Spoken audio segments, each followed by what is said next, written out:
Clip number 1314۔ اس clip میں آپ قرآن پاک کی سورہ زمر کی آیت نمبر 30 سے 31 تک کی تلاوت، ترجمہ قرآن اور تفسیر قرآن صراط الجنان سماعت فرمائیں گے۔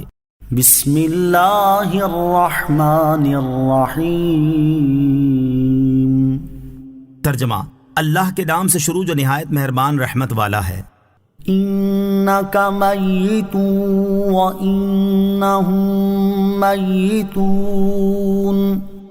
ترجمہ، اے حبیب بے شک تمہیں انتقال فرمانا ہے اور ان کو بھی مرنا ہے۔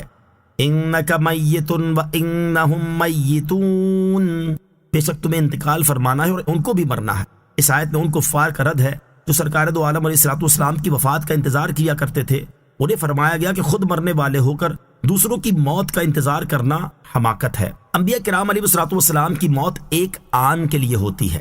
کفار تو زندگی میں بھی مرے ہوئے ہیں، اور انبیاء کرام علیہ الصلوۃ والسلام کی موت ایک آن کے لیے ہوتی ہے، پھر انہیں حیات عطا فرمائی جاتی ہے۔ اس پر بہت سے شرعی دلائل قائم ہیں، ان میں سے دو یہاں ذکر کیے جاتے ہیں۔ نمبر 1، حضرت ابو درداء رضی اللہ تعالی عنہ سے روایت ہے، تاجدار رسالت صلی اللہ تعالی علیہ وسلم نے ارشاد فرمایا، بے شک اللہ تعالیٰ نے انبیاء کرام علیہ الصلوۃ والسلام کے جسموں کو کھانا زمین پر حرام فرما دیا ہے، پس اللہ تعالیٰ کا نبی زندہ ہے، اسے رزق دیا جاتا ہے۔ نمبر 2، حضرت انس بن مالک رضی اللہ تعالیٰ عنہ سے روایت ہے، سید المرسلین صلی اللہ تعالی علیہ وسلم نے ارشاد فرمایا، انبیاء کرام علیہ الصلوۃ والسلام اپنی قبروں میں زندہ ہیں اور ان میں نماز پڑھتے ہیں۔ اعلیٰ حضرت فرماتے ہیں، انبیاء کو بھی اجل آنی ہے، مگر ایسی کہ فقط آنی ہے، پھر اسی آن کے بعد ان کی حیات مثل سابق وہی جسمانی ہے۔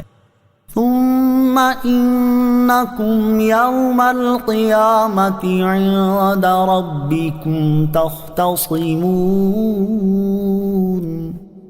ترجمہ، پھر اے لوگوں تم قیامت کے دن اپنے رب کے پاس جھگڑو گے۔ ثم انکم، پھر تم، ارشاد فرمایا کہ اے لوگوں پھر مرنے کے بعد تم قیامت کے دن اپنے رب کے پاس جھگڑو گے۔ اس جھگڑے سے مراد یہ ہے کہ انبیاء کرام علیہ الصلوۃ والسلام امت پر حجت قائم کریں گے کہ انہوں نے رسالت کی تبلیغ کی اور دین کی دعوت دینے میں بہت زیادہ کوشش صرف فرمائی، اور کافر بے فائدہ معذرتیں پیش کریں گے۔ یہ بھی کہا گیا ہے کہ اس سے سب لوگوں کا جھگڑنا مراد ہے کہ لوگ دنیاوی حقوق کے بارے میں ایک دوسرے سے جھگڑا کریں گے اور ہر ایک اپنا حق طلب کرے گا۔ بندوں کے حقوق کی اہمیت، اس آیت سے بندوں کے حقوق کی اہمیت بھی واضح ہوئی، لہذا جس نے کسی کا کوئی حق تلف کیا ہے اسے چاہیے کہ اپنی زندگی میں ہی اس کا حق ادا کر دے یا اس سے معاف کروا لے، ورنہ قیامت کے دن حق کی ادائیگی کرنا پڑی تو وہ بہت بڑی مصیبت میں مبتلا ہو سکتا ہے۔ یہاں اس سے متعلق 2 احادیث بھی سماعت کیجیے۔ چنانچہ نمبر 1، بخاری شریف کی حدیث، حضرت ابو ہریرہ رضی اللہ تعالی عنہ سے روایت ہے، نبی اکرم صلی اللہ تعالی علیہ وسلم نے ارشاد فرمایا، جس نے کسی کی عزت یا کسی اور چیز پر زیادتی کی ہو تو اسے چاہیے کہ اس دن کے آنے سے پہلے آج ہی معافی حاصل کر لے، جس دن درم و دینار پاس نہ ہوں گے۔ اگر اس کے پاس نیک اعمال ہوئے تو ظلم کے برابر ان میں سے لے لیے جائیں گے، اور اگر نیکیاں نہ ہوئی تو ظلم کے برابر مظلوم کے گناہ اس پر ڈال دیے جائیں گے۔ حدیث نمبر 2، مسلم شریف کی حدیث ہے، حضرت ابو ہریرہ رضی اللہ تعالیٰ عنہ سے روایت ہے، سرکار دو عالم صلی اللہ تعالی علیہ وآلہ وسلم نے ارشاد فرمایا، کیا تم جانتے ہو کہ مفلس و کنگال کون ہے؟ صحابہ کرام علیہ رضوان نے عرض کی، ہم میں مفلس وہ ہے جس کے پاس نہ درم ہو نہ سامان۔